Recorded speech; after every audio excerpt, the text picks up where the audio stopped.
I just put some of these aluminum cased rounds in my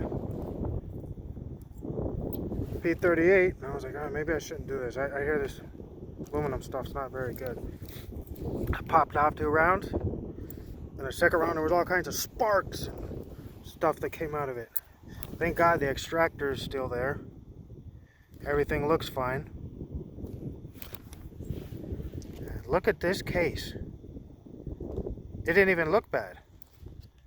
There was actually, this is the one that actually looked bad. The bullet was tarnished on this one. So, definitely no more of this stuff to be fired in the P38. Look at that. It cracked.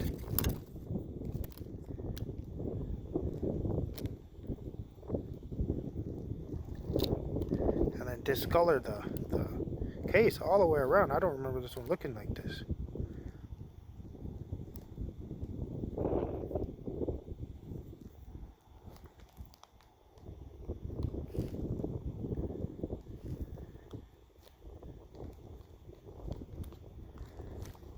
That can be kind of the dangers of firing stuff from the desert. Especially aluminum. Like I had a Tech 9. It said in the instructions to not fire aluminum cased ammo in it. I think because sometimes my guess was because it can blow the bolt back too soon. And if it's a brass case, it'll probably contain the pressure, whereas an aluminum case won't.